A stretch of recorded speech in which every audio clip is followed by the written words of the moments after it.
Hey, how's it going? Dave Tootie here, and this is the MSI GE63 Raider. So the whole idea behind the Raider lineup is that they're taking higher end components or higher end features like the 120Hz screen and individually lit RGB keyboard, and they're sticking that stuff into a more affordable lineup, and so that's how you come up with this. So the GE62 from last year was probably their best selling gaming laptop because it was an inexpensive laptop with a GTX 1060. This is much improved across the board. So the stuff that's trickled in, that 120Hz panel looks amazing. If you've never seen one in real life, you gotta see one because you can't showcase how cool these things are or how good they are for gaming just by watching these videos. You gotta see it in real life. The new individually lit RGB keyboard is pretty crazy, and the last thing they're going for is just improved performance across the board. So because of the improved thermal solution, you can now stick a GTX 1070 into this chassis. So at this price point, you can expect a certain level of build quality, right? And it's there for the most part. The top panel is metal, it's got that brushed finish, and it looks pretty good. I don't love the red dragon, but whatever. And the keyboard deck is metal as well. There's no play or soft spots or anything. It's a very well-built laptop. The bottom panel is plastic. Not that it's bad or anything, it actually feels well made, but it would have been nice if it was metal. Port selection is as expected. There's 3 USB-A's and a USB-C, but it doesn't support Thunderbolt 3. Okay, first I'm going to talk about the things that I do like. The screen is really good. It's a 120Hz screen, it looks good, the color accuracy is there, the brightness is there. It's a great screen for gaming. It has a 3 millisecond response time, which is actually the fastest laptop screen on the market right now. I'm obviously not a pro gamer, but games feel incredibly fluid on this display. It is a TN panel, but that's how you're getting the super fast response rate, and it's a great image for a TN panel. The one thing I would have to complain about though is that because it's a TN panel, the viewing angles aren't as good. The moment you tilt it on any axis, there is noticeable color shift. The keyboard is also something that I really like. Just the base keyboard itself is very comfortable to type on, great layout, good keystroke. The RGB lighting on this thing is seriously the most comprehensive lighting system I've seen on a laptop keyboard. You can light up every single key, that's not that new, but there's like a whole bunch of features, plus there's a hardware button here to switch between the different configurations on the fly.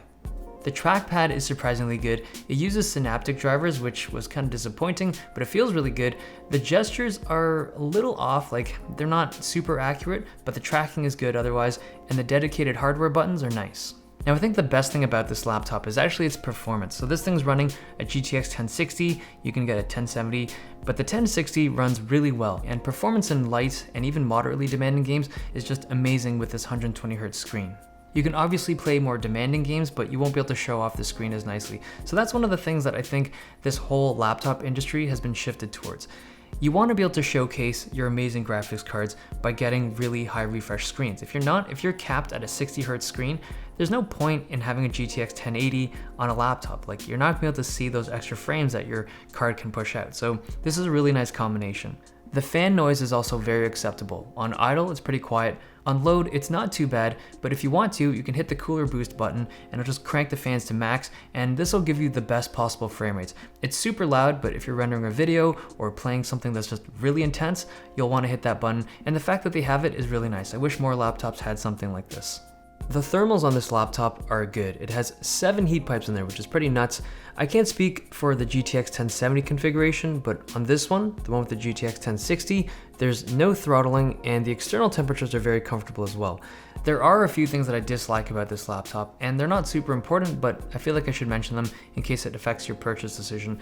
First are the speakers. So MSI markets these things as having 3 times the size of their old speakers, and they are really large. If you look inside, they almost look like batteries, but they still don't sound great. They sound kind of average. I mean, they sound like a $1,200 gaming laptop would. I was expecting something more substantial because of how large those speakers are, but they still sound very normal to me. I wasn't particularly impressed. The other thing I don't love is the battery life. It's a 51 watt-hour battery, and I'm getting just over 3 hours of use with the screen at 250 nits. And that's kind of below average considering all the components in here, and it doesn't have G-Sync, right? So this panel is just a simple 120Hz panel. It doesn't have G-Sync, so it does have Optimus, but even with that technology, battery life's a little short. It doesn't affect me because I'm not using this for like extended periods of time when I'm out there, but for people that want to use this for school or whatever, you're gonna have to bring your charger with you because 3 hours is not gonna cut it. The last thing I dislike about this laptop is the accessibility, or the lack of it.